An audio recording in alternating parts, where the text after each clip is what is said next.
The man himself, John McGuinness, NBE.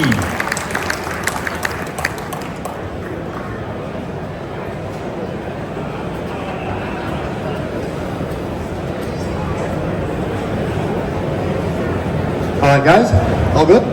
All good, you? A little bit dishevelled there, but I'm alright. A little bit. A few beers last night. Few beers, that's putting it mildly. What time did you get put to bed by Ian?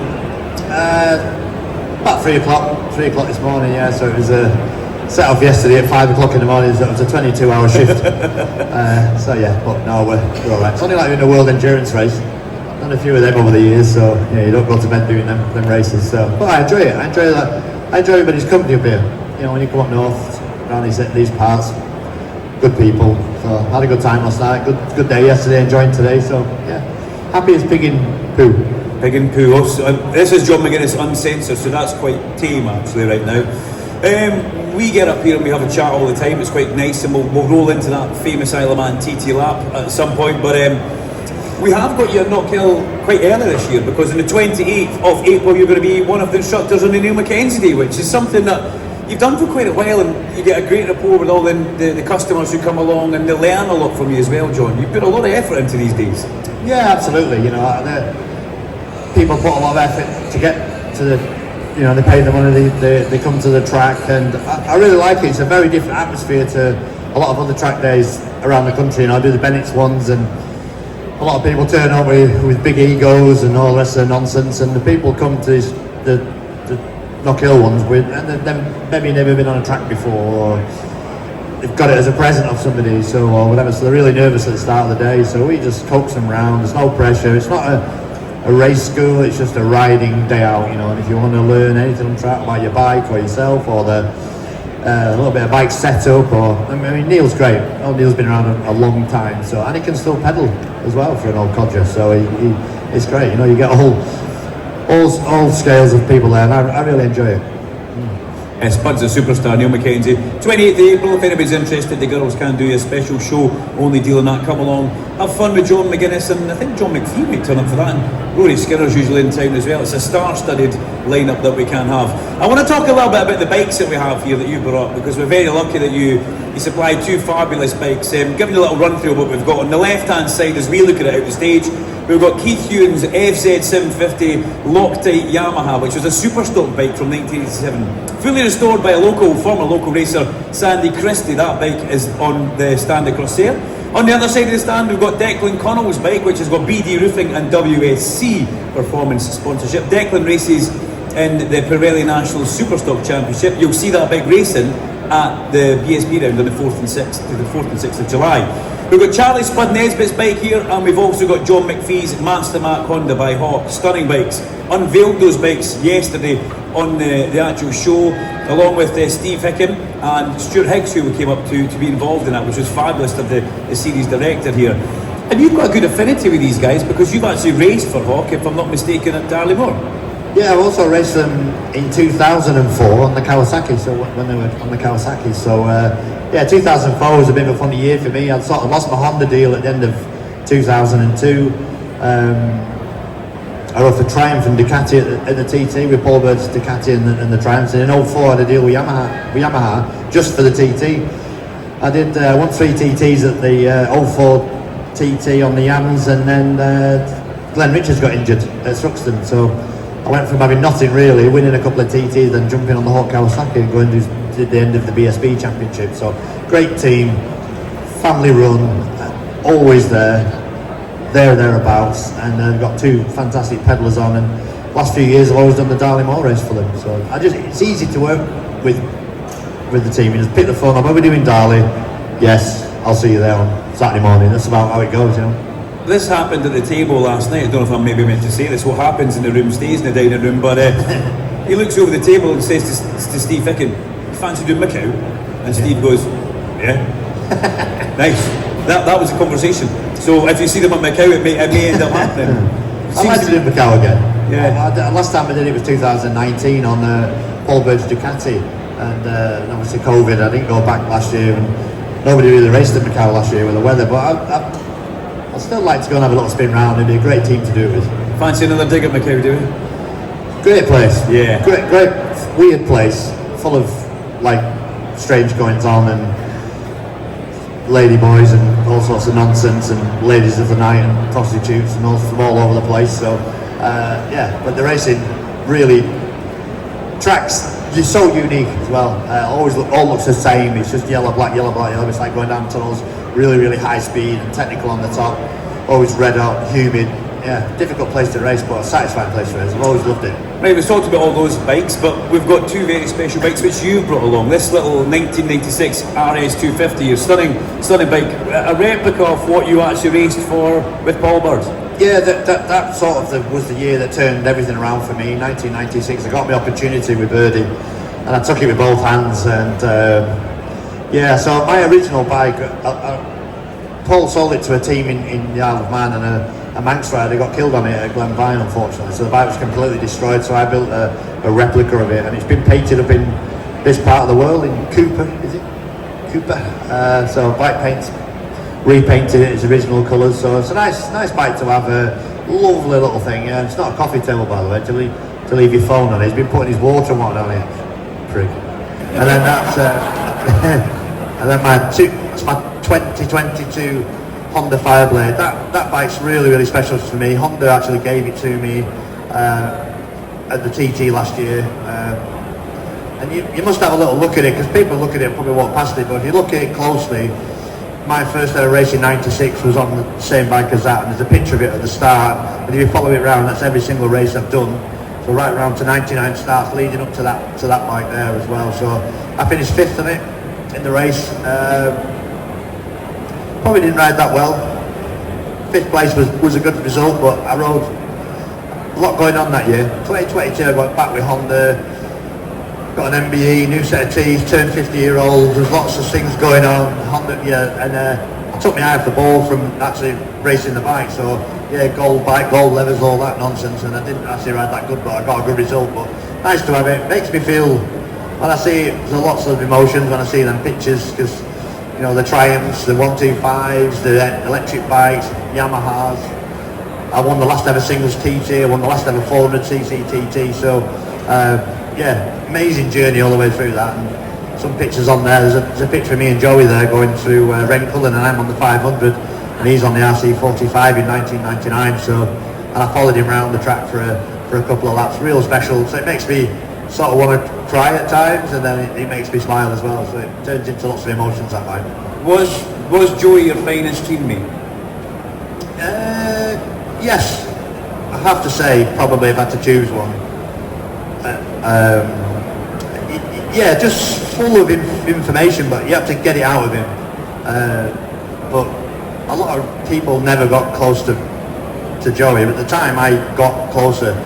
That's what the family said to me afterwards, after we lost him, just after the TT. But to be his teammate was really special, and everywhere we went, it was just like a god. And he had no idea. He's so unassuming, you know. It was class to see, and you know that Northwest 200 in 2000 when he stuck the SP1 on pole. How he did that, it was the worst bike I ever made. That thing. It was an unstable, heavy, underpowered thing.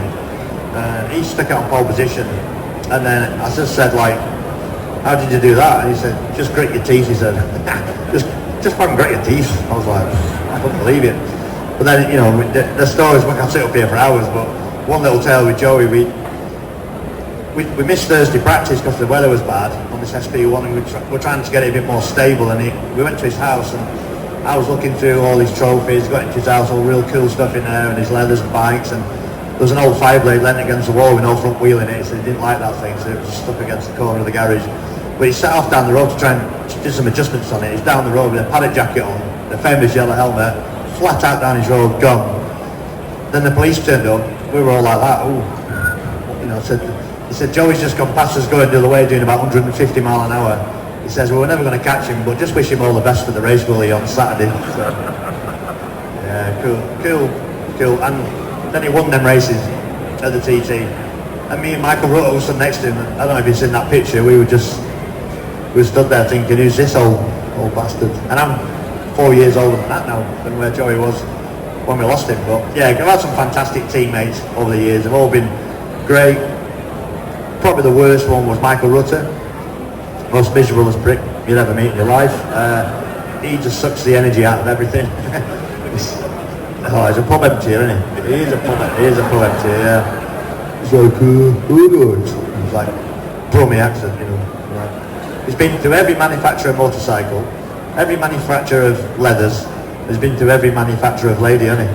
He's had a French one, a Chinese one, a Manx one. Ruined about 5 marriages. Don't know, does it? Does it? I don't know what else to say. I mean, let's come away from Michael Rutter's love life for a brief second. Last year, you say you're getting to an age now where, there's youngsters coming through, they're riding the TT differently. That's what you were telling me, you're watching, you've still got these unique, I was going to say flowing lines that take you through the corners, you, Peter Hickman, Michael Dunlop, but then you mentioned to me Davy Todd. He's attacking and riding the TT different from you. You say he's rushed into corners, squaring off and fanning out. Would that work for you? Are you too set in your ways because you know how to get around there bloody fast and you don't want to change? Well, or you don't need to change? My theory, I grew up on two-strokes, so you rode them different. You want lots of high corner speed. You have to have optimum lines and keep everything smooth. But these big bikes now, they have that much power. They have traction control. These super stock BMs, and the stockers, so that he hangs off the traction. So he's brave in a lot of ways. This is David Todd, but what works for him. I always said you don't get a handbook to do the TT. You go away and you develop your own style. I had Josh Brooks as a teammate on the Nortons in 2018, and I drove him around the track, and we were going around and I'm pointing some things out, and he wasn't listening to me. I just thought, is he taking a piss? And then he said, John, don't take it personally. He said, I just want to do it my way. And I just respected that when he said that. It made a lot of sense. And like Toddy, I can't tell him how to do it. He's doing 135.5 miles an hour. He's won the senior. So his trajectory is flying, but it's a different style, where Peter and Michael Dunlop have really smooth flowing styles. Them two use the Dunlop tyres. Toddy uses the Metzler tyres. And I watch the onboards now. I mean, I want to learn. I'm not too old to learn, but I look at some of the things they do, and I'm like, I can't pull a rabbit out of the hat anymore. But Toddy's one style. Those are the other styles. But I couldn't run into the corners like that. It'd be too tiring as well. Yeah, he's a fit lad, he's Toddy, so that braking really, really hard. Yeah, it's not the thing to do. I don't think. But you went your fastest ever lap last year, the Isle of Man TT. So there's life in the old boy. Yeah, you were saying this last night. So there definitely is to go out and do the lap time you did. Yeah, my job's sort of gone like that. Then it's plateaued out, if you like. I think that if I could find something and I went 1 mile an hour quicker, I would be happy. If I got into 33s, I'd be really happy. If I didn't get into 33s, I'm still sat 132s, I'll still be happy. I'm just happy to be on a motorcycle. And I mean, my fastest ever lap was slowing down for the pitch. If it was not slowing down for the pitch, it was a flying lap, it'd be 133.5ish, which looks better on paper, but it's only numbers. It's just numbers. I mean, I won races at the TT at a slower pace than the year before. It all depends on the track conditions, how you're feeling. They're bloody difficult to ride these bikes, and that bike, I've ridden that bike since 2022. And I think sometimes it's unstable in a few areas, and I've tried every single thing I can, all my years of experience, to try and make that bike better, and I can't. Dean's got the same problem as well. We've got a few little issues, but hopefully we can work together and make the Honda a better package. But you never stop working on it, that's for sure. 100%. Do we know your start number for this year, sir? Is that been announced? Number one again? You like being number one. A lot of guys don't like being number one. They feel like they're the bit of the road sweeper or target your back, but you like to have the open road. I like number one. Number one, there's a lot of kudos with it. I always think it's really, really cool to go at number one. Especially now. I mean, I've won at number one, I've won at number 2, 3, 4, and quite a few numbers. But there's nothing like putting the Honda leathers on, being that. For me, it's a really proud moment to do that, to pull up to the start line, to get, to start another senior TT at number one. I think it's just really, nothing looks better than a factory Honda with a great big number 1 on like that bike there. It's so cool, and dead proud of me, still be able to hold my own on it, and I don't worry about the other riders catching me because the respect's there for me. I think, you know, they're not going to try and stick me through the hedge. I know that when they'll pass me safely, and do you know what? Weirdly, I actually enjoy watching them doing their thing. So I get a few miles in the hot seat watching them guys, you know, pull away from me. So it's great. Number 1's, and one of the best things about number 1 is if you're shite, at least you get on the telly. So it's good for the sponsors. If you're on Starline, give it that. You did it, aren't you? I mean, you get the sponsor thing as well. New helmet for this year. Let's talk about that, because that was something that came out the London Motorcycle Show, where you're promoting a new helmet. And I was like shocked, sent you a quick message. You said, it's just one of these things that's happened.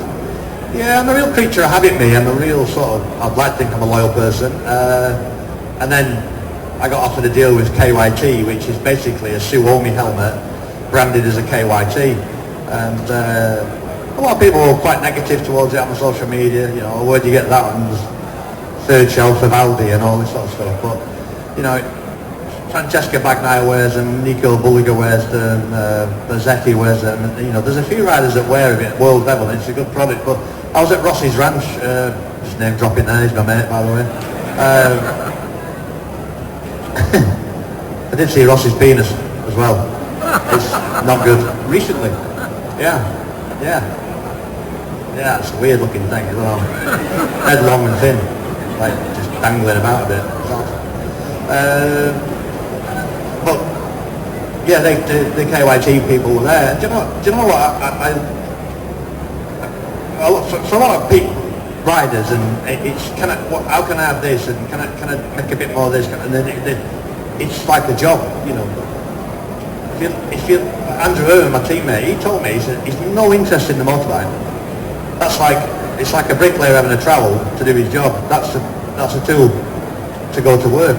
I could never really fathom that. For me, I'm passionate about the bikes. I love the bikes, and so yeah, I've gone off on a tangent, mate. What about helmets, won't we? Yeah, tools to do the job. So like coming away from the showy thing, you know, I don't know. It felt bad. It felt like getting divorced from a 6-foot gorgeous blonde that you didn't want to get divorced from. But they came along to Rossi's Ranch and just offered me the love. It was the love as well.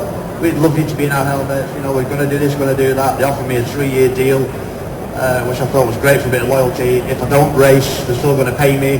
If I do race, they pay me the same. There's a bonus structure. They were just great people, and it's just the people that developed the AGV helmet for Rossi when that new style AGV when that escalated up. So yeah, it's different direction, but I know it's a safety implement, and I've been always really like for that show. It was always good for the safety side, but it is a good helmet. It still looks the same. Yeah, it's a little bit heavier. It's got a little bit more room on the chin bar, so I can get 2 sponsors on there now. If anybody's interested. Who wants to see a lap of the Element TT and giving us some commentary from John McGuinness? Hey. Nah, we're not going to do it for that, are we, John? He's been here for 2 days. We got him really drunk last night in Red Wine. Who wants to see a lap of the TT? Come on. Hey. Well, this lap was 2015, so it's a senior TT. It's probably going to be my last ever TT win. It was probably my finest hour. It was 131.9 from a standing start, and it was 132.7 on the flying lap. I'd had a bit of a tough week leading up to the senior. I was going okay. I was finished 4th in the first Superbike race and made a decision with a rear tyre that I regretted as soon as I set off. I got forced into by Dunlop and forced into with the team to run a softer tyre because of conditions, and you should always go with what your heart says, and I chose that softer one anyway. I finished 4th. I won the electric bike TT. Anyway, somebody's got to win it. I've got that bike in my collection. Yeah, that was good. I said to Mr. Honda, can I have the bike? And he looked at me like I had 2 heads, because it's like £1 million to the bike. I just kept asking him, and eventually I ground him down, and then he said, right, you can have the bike, but you got to lose 10 kilos. so I was a bit fat, and he's like, you need to lose 10 kilos. So I don't, at the beginning of 2016, I had a weigh-in, and I went to Milton Keynes to MTech, where the Mugen is, and I put £20 coins in my left boot, £20 coins in my right boot, and a massive breakfast load of water, so I was as heavy and as fat as I could be to get on the scales for the first weigh-in. This little Japanese fella's going, "Wow!" His scales are like 90 kilos. He must have thought, who's this fat bastard on this? Spending millions for him to ride this bike. Yeah, where is the athlete? Yeah. But then, senior TT come, I was written off a little bit. People were saying, oh, he can't do it anymore, he's lost it, and really motivated me. Good sleep night before. I said to the missus, you know, I'm going to get stuck in on this one. I threw everything and the kitchen sink and more at it. I was a few places on the track. I'll explain that. I'm absolutely on the limit. There's nothing left.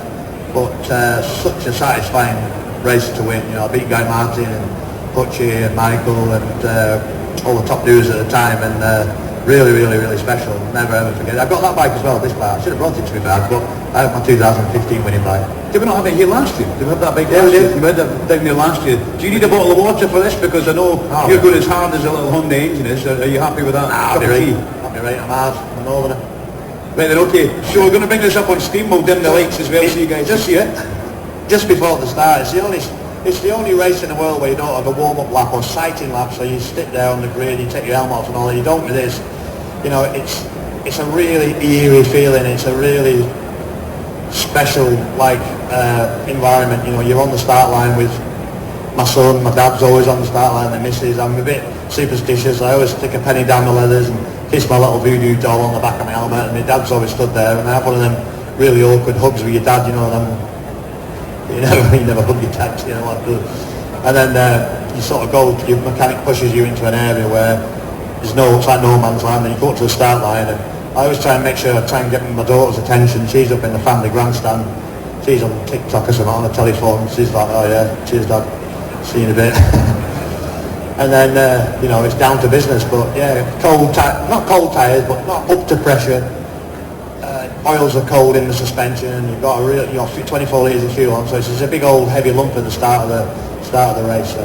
When can you start actually, I mean, you're pushing from the word go, but when do you notice that everything is good? How far into the lap are you when you think, right, tyres feel good, suspensions, good brakes are good? Probably around Ballagary it's called, but I was up for years and years when I was on the Dunlop tyres, or Metzler's now, but when I was on the Dunlop tyres, the night before the race I would always go and ride my Fireblade. We used to go up onto a place called Douglas Head, and I used to scrub my tyres in. Dunlop technicians thought I was stupid. I would always go and take the head, because you have that releasing agent and it's shiny, so I took all the edge of the tyres off, and we did like 3 or 4, 5, 6 pit stops just to familiarise myself back with the superbike. Because you know, a Fireblade stocker and a Fireblade superbike, they're very similar, but they're not. There's loads of differences. The yokes are wider, the brake levers are different, the pegs are in different positions. So I used to just get that feeling and then sleep on it, and that was the bike I was riding in the morning. So yeah, I was probably a bit eccentric with it at times. We thought I was mad, but it just put my head at rest that I was ready for the race. So you ready? I'm ready. Leathers up, helmet on, you good to go? Yeah, lovely day. Everything was working good. There's a little lady on a stand, so I'm looking at that lady. As soon as she moves her hand, I'm just clutch gone and down to business. So yeah, there's a little lady with a flag, so bang, she drops her hand and I'm gone. So big long first gear, like 99 in first gear, into second gear, into third gear, fourth, fifth, sixth, before the socket taking in the cross. So a little pull on the bars, you just have it steer around there. And then bike's a little bit like this here, you're going towards the bottom of the rail, really scary bit of the track through the bottom of it, especially on the first lap, so you bang through the bottom of the over I goes the wheelie, thumb brake, stop it wheelie, like a double, there's like a double kicker there. Then it narrows down, there's a road ending from the left, so back to fifth, little wheelie on the bars. Now I'm really hard on the brakes, fifth, fourth, third, right on to first gear. Slippy as anything in this corner, just get it turned, get it up, flat part of the tyre, accelerate, I use all the road on the way out, I'm brushing the bank on the way out, sit there, so that's absolutely on the limit through there. Up to fourth gear, your brake just there, that's an entrance into a campsite on the right hand side. First time we're going to lean the left bike over the left hand side, so a little bit cautious on the left. good camber on the right, and some all sorts of weird cameras there on the road because there's a mini roundabout, so bikes all pretty lively through there, out of Bradley Bridge on towards Slugford, towards Union Mills, bit of like low wall on the inside, and I think there's a wheel over here. I had to just get out and throttle a little bit there, but this is really a really important corner, so be patient here, stay on the left hand side of the road, so you're braking downhill on the straight line, to open up the right, because it's all the exit speed, so you've got to be quick cautious on the way in, aggressive on the way out, get on the gas as early as you can, third gear out of Union Mills, fourth gear, right into sixth gear, a little bit of a wheelie jump there, using the front brake, just a little wheelie there, an old lady in a wheelchair who sits there and gives me a wave, just there. And then on towards Ballagher, and you're thinking about this corner, you've got to get it right, brave corner, blind, you're right down, so you're sixth gear, back to fifth, as soon as I see the white paint on the curve on the inside, right through it. That is absolutely one of the scariest corners on the track, but so important to get it right. Into 6, 13,080 RPM, bike redlining now, 199 approaching to Cosby, a little lower throttle, just out of the train a little bit, out of Cosby Village, up towards the Cosby pub on the right hand side, but you want to stay over, to go over this jump on the right, on the left it's a lot steeper, so over the right, still gets a bit lively over here, it's got a bit lively over there, all the people on the grass bank, both sides with their feet over the edge is so special. Flat out approach into Breaver Castle, so you've got like a 2 left here, come around and down again, so give it a little squirt, back 2 gears, on back to third, real nice camber left, nice camber right, you go over the sort of side of the road, get a little wheel down the exit, fourth gear to Appledene, steering with the balls in your feet here, you can find always want to go in a straight line, still really fast through there, fourth, fifth, over the white lines, back up the white lines, over the white lines again, you can back up the white lines, but you want to be dead parallel with the curve on the outside. Again, brake a little bit early, get bike control, and get good drive on the way out towards Dorsley. Third, fourth, fifth gear around this double right-handed structure. Scary corner, he's waiting until he's turning, but he's got way, turning late. Missed the first apex, split second. The curve sort of goes round and twice. You're visualising that apex round the corner, 175 mile an hour, so it's full commitment through that one, but you've really got to understand and know where you are on the track. Sixth, the first gear, then we've got my first pit board down the left hand side. We've got Ian McIntosh, he's from Creek down the road somewhere. He's pit boarded me for years, and he's got like 5 stop boxes, and he's like got everybody on the watch, and he just gives me one of them, or gives me a get your feet on. So it's brilliant. Like I just now I'm looking in the whites of his eyes if I'm doing well, but yeah, 2 going bends, then the left hand side goes back down, and then 4 left, in towards the road bank. Bit tricky under here, isn't it? Different grip levels, loads of different types of tarmac, and just on the exit of lower bank here, the engine's spin up here. Spinning like that. Just turning in a bit too early here, turning in too early, and then end up bouncing over to the left hand side road. I'm on the wrong line there going into there, to be fair. Probably lost 4 or 5 tenths through that section, so up towards Glen Helen, the first left flat, so you've got the flat left, and you roll the foot a little bit. Just second one to 4th gear, back to 3rd gear, good camber on the left. Good camber on the right, up towards the hill still before it went all digital, there's a commentary box, uphill out towards Sarah's Cottage. Again, really late apex, stay wide, too late, get hooked in the bank and the inside. You just even now, just building through the left, do the double right, and then into this next left, and get the shoulder cut right under the back there, because it's so important to get the exit speed into the contour body straight onto there, so just hold it there. Thanks. Knackered. Come on guys, give me a respect for that one, yeah. So all that section from the start line to where my first pit board was, that's about 145 mile an hour average, that's so fast there. Then the average speed comes down. The track gets much more technical, so all that under the trees, where the walls are and the banks, and it's a lot more half throttle, quarter throttle, just speeding the power on and off, short shifting on the side of the tyre. But it's all been quite physical as well, so as soon as I go up this contour body straight, I'm like that now. Then take some deep breaths, have a bit of a look at, maybe have a look at temperature gauge, I just wiggle my fingers and my toes, relax, get some oxygen in. So a lot of people, I mean, especially early start of the week, you come in after the first couple of laps, and everybody's just like, because you grab it by the horns, you don't let go of the bike, you've got to let the bike do the work. But coming into the conquer body now, take a fast bit of the track. Now we saw a little, I'm not going to say mistake, I'm not brave enough to see that, a little bit going towards Van Halen. How long does that stick in your mind, or is that already gone by the time you're doing this corner? Already gone, and do you know what? I've done it lots of times. I've done it lots of times into that corner, and I still do that lots of times. I don't know, we can short circuit. So I'm just a dick, I need to be just a bit more, get it right, you know. I worked it out, I've done 52,000 miles on the track. That's a lot of miles, isn't it? And I still make mistakes. Well, as long as it's small mistakes, you know what I mean? It's like, but it's got like a jump in the road, so you've got to turn right and get the bike straight. But I had a bit of lean angle, that's why it all went. But then you're trying to gather it up, so it's, and that through that wall, you're really off camber around there. It's all a bit of crack, but this is onto the conquer body straight. Just a quick little note, at the end of this straight, it says slow in the road. So the racing line is through the O in the slow. So, go on, here we go. Okay, give it to Jim below. A bit of a jump here, we'll come a bit of a jump there, and then we're accelerating down here, wiggle the toe, a bit of oxygen in, and then towards the end of the conquer body straight. You just go through the O in the slow time. Push through the middle of that. 50 around there. What's 50 in them boys? They're 60 around there. I'm 5th back down with here. So up towards the 11th milestone, got real nice flowing right, left, natural as you can. It's like a big long left, you go over the white line, come across the white line again, you go across the white line, and come across the white line again down towards Hamlin Bend. Huge massive wall here, you don't want to be going anywhere near. So get the bike slowed down, nice left, nice right, accelerate out of the corner, and then I'm not blowing wind up my house or anything like that, but I have my own corner. This next favourite corner, so just walking through there. It looks really weird, it just looks tight, but it isn't. It just opens, you get like fired out like when you get through there. So special bit of corner. Top of the Garra, now we're going down to the famous top of the Garra where you've got time to think it's one of the worst corners in the world. Massive depression at the bottom of there. You've got to be careful, sit on the peg and just bang through the bottom of there. Bikes all over the place, dead bumpy, then it's resurfaced just after this there.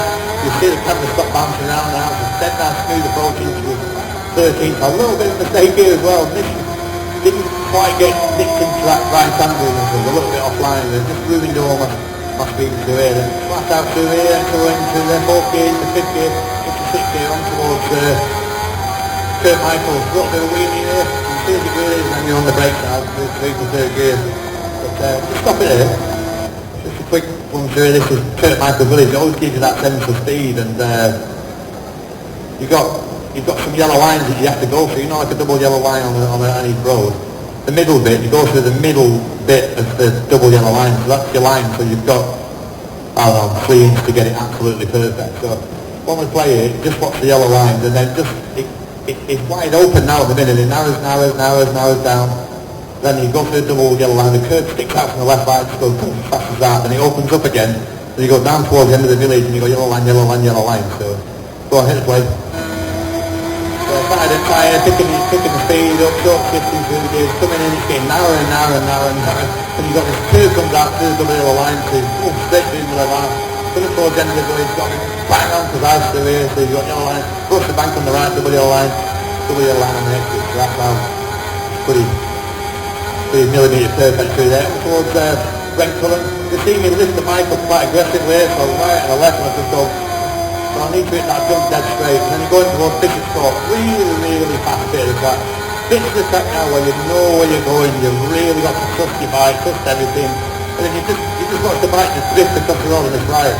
So it just goes, you just got to let the bike dance across to the left-hand side of the road. Then you've got another horrible curve comes from nowhere here, that curve comes from there. Into Alpine Cottage, back from 6th to 5th, and get on the gas, bit of wheels coming away out here. 5th gear into 6th gear now, just on 6th, and then let things get to you. So braking marker into here, just below 39 times there than 2 yellow boards, and back from 6th to 1st, so get it stopped, get it turned, get it over the balance bin safely, get your wheels on the ground, accelerate away as fast as you can, so you're kicking 2nd, 3rd, 4th, you just see my mates here on the left hand side of the road, with the numbers on the side of the board there, them orange numbers, that's one of my boards as well. Shooting. 2 less taken as one thing, missed the first, quick curve comes there, second day set, get the bike on the swing, active jump there, 5th gear, 80 mile an hour into 6th now, and 6th down towards before it bends, I get right into the curve to open up to the right, so right in the curve on the left, stay on the right side of the road, don't go veering off to the left, there's more pace in the way, and then you just start building speed, fourth gear, short shift to fifth, you can hear the divide going on side of the side, you're changing the gearing, so I'm tucked in now, everything tucked in, on a really good extra speed onto the shoulder brake, into six there, little left kick, pass the pull on the left, little pull on the handlebars here, boom, just over the top of there, then just listen to the engine. Just pulling it down there, a green, absolute green, customs is green, just goes outside the tyre there, just kiss the limit there, so absolutely, gear perfection. Right to the gearbox, you can see me stopping there, absolutely, that's the limit, no way for the brake, nothing hard into there. Two things to hold, the apex is a telegraph pole on the inside, there was that big telegraph pole there, but I did make a mistake out of here. Oh, that was 50p, 5p. Two Terramore, I've got to get that out of the system, bang, I was greedy on the throttle through there, it's my mistake, so it's the moment you have where you shouldn't have had one, but that, I was asking a bit too much there. Again, on the peg, like a jockey, a little bit of a pull on the bars here, 6 gears, so a little pull, left, little right kick, little pull on the bar through the counter yard there, then the road disappears, just drops off this, like a bit of a step here, so back to shift, down the step, left again, down towards Benjamin. Heading towards this next left hand there, look really tight, you've got to stay on the right side road, straight into the apex on the left, opens up for you on the way out, it looks really tight, and quite fast, third gear, fourth gear, fifth gear, holding fifth gear towards the K3, so again the curve just comes out of nowhere on the left, this white curve comes out there, I don't know what this next corner is, hate this corner, Dan Dean got killed here 2 years ago, just in the trees, but really bumpy through there, straight into the now. Can't stop shaking there, the research just to give you a teaser, and it's back into the bumpy section again, so fourth gear, fifth gear, opening jump from the old time cottage, boom, as soon as I land on in, the wall on the inside there, down towards school round, a little bit of a smooth, nice approach down towards school round on the brakes. Horrible kick bump in the middle of it, sort of just get a little bump in there, so down towards Parliament Grey, braking markers at crossroads there, from fourth gear, third, second, third. Again, you can see the bike just about getting stopped into Pound Square. It's dead greasy under there. All cars are sat with traffic lights and diesel and all sorts of that very track. We've just got a bit patient through there. Up towards Knockhill, dead bumpy. Uphill, off camber, all the right hand. I don't like this next corner as well. It's got white gate. And it just peels you across, end up in that lay-by there on Duncan. I was going to say, it goes down a nice uphill, quite steep, not really doing it. Just this up there. Up towards Randy Hairpin in that box in front of you, the second commentary boy, so I just get a stop there. You know, can't breathe. Take a drink, man, take a drink. Yeah, so all under the trees, all that section, super fast, quite physical, and now we're climbing up the mountain, we're coming from the sea level, up to Randy Hairpin, and when I go around Randy Hairpin, there's not many opportunities actually where you can let go of the handlebars, because you have to hold the thing all the time. You go down the hairpin, I always just tail off. I have 2 tail offs on the left. In the pit stop, change the visor and get first tail off. You just got one go at it. So you come out there, boom, you don't lose any time. Tail off gone, and we've got a clean vision to the mountain, because normally, well you shouldn't, but you do now and again get flies up there. But so once the lake, you've gone through from the start, like all the way up to Angie, but then you're going through the same kind of areas. You've got built up around you, you've got Bankins. You then come through Angie, but head up towards the mountain and you just... Sorry, it's different. It is quite difficult. Difficult as a rider.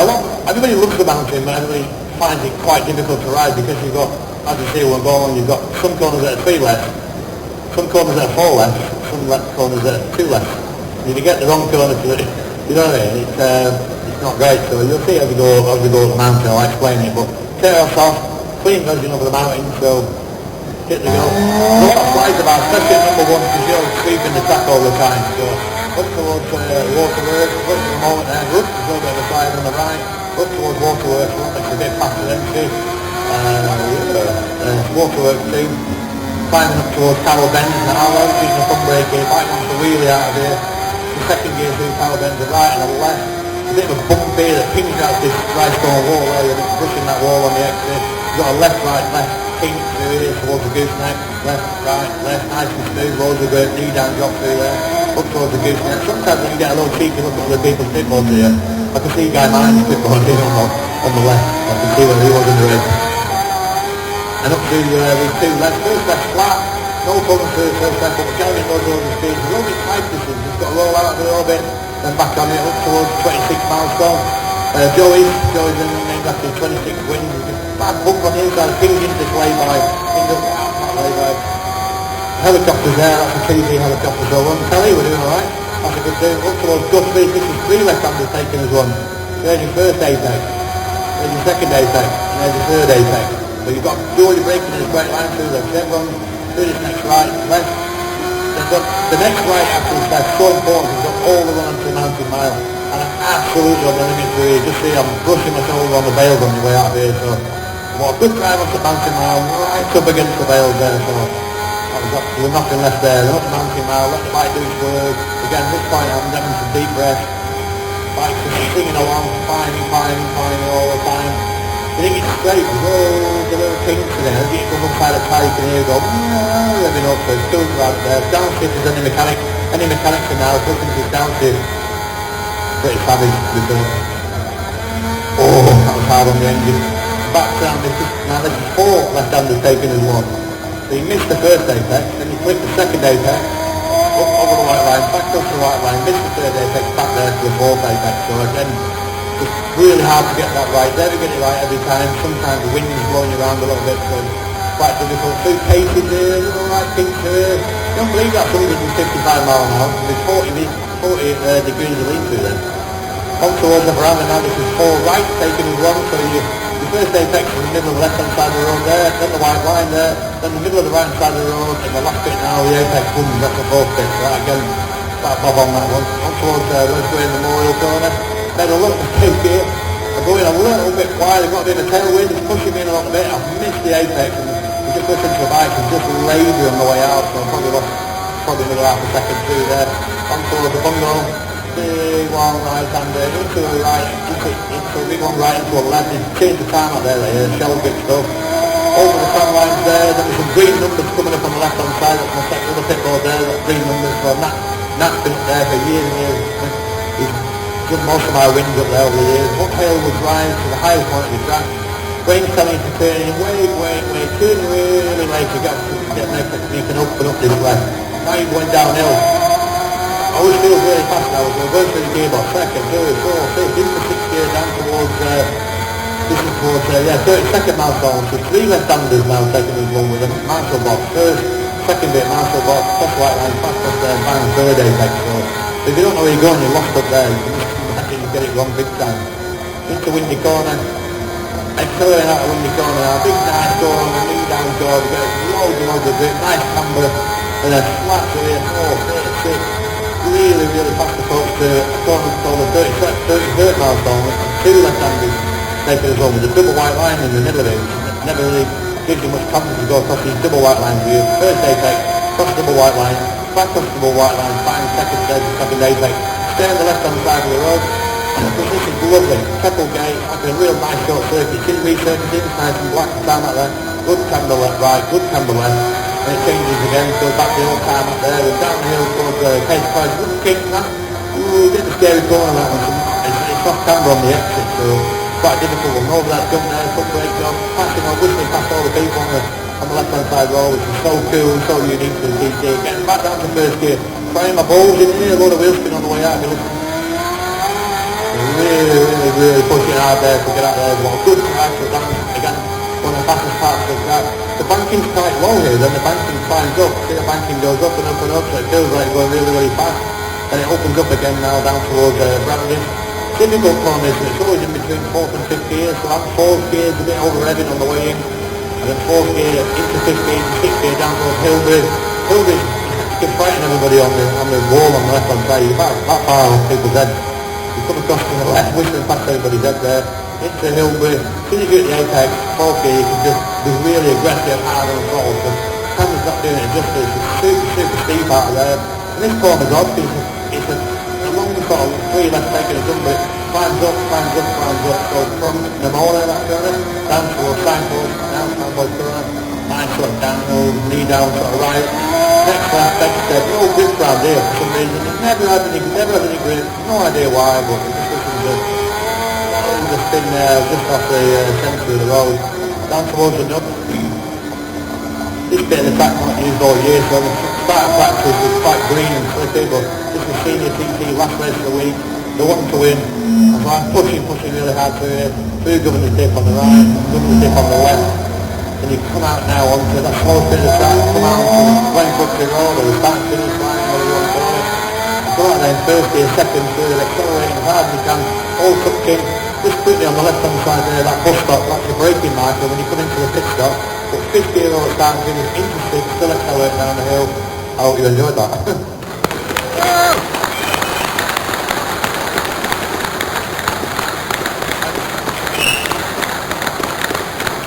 So you feel that? Honestly, I've done it loads of times, but I'm still in the moment. I've got goosebumps now. Because, you know, coming in for the pit stop, amazing pit stop we had. Yeah, amazing pit stop, and pit stops are so important, you know, just, Leighton whispered in my ear that we were beautiful, he said, we're beautiful. Keep doing what you're doing.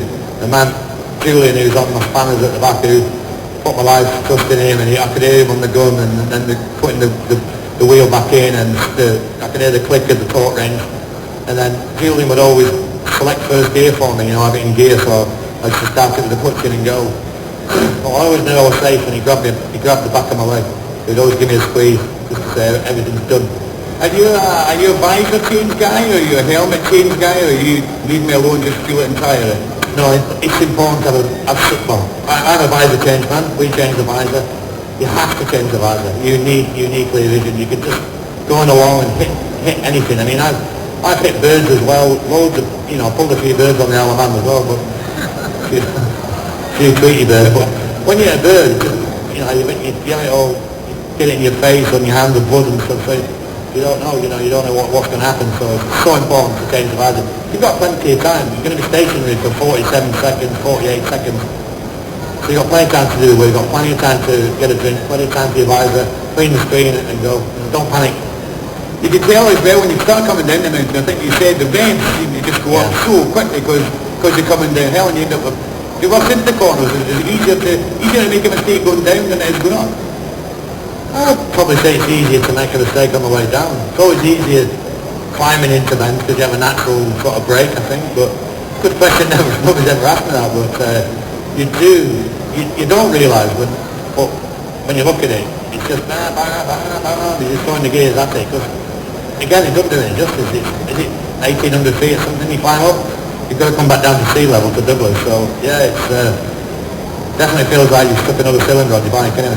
Do you break into sectors? Are you looking for your pit boards, or what do you do whole laps? Or how do you kind of break it up? Because each rider has their own kind of different way of thinking about the subject. I think that at the start, you can only ride as fast as you can ride, or how you're feeling on the day. And like when I got my first pit board, I was never going to be disappointed because if it was P2 or 3, because I'd ridden my best.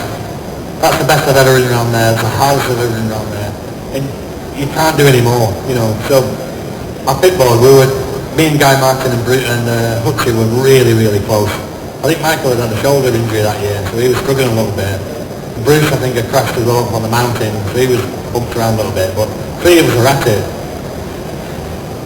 And, you know, you wait for your next pit board, but when you see your next pit board, you get the information from 7 or 8 miles back, so you don't know what's happening in between. You can only just judge what's going on. So, but when I crossed that line on first lap, I thought, if anybody's faster, they can have it, I'm out. That was me, no more bets, there's nothing left.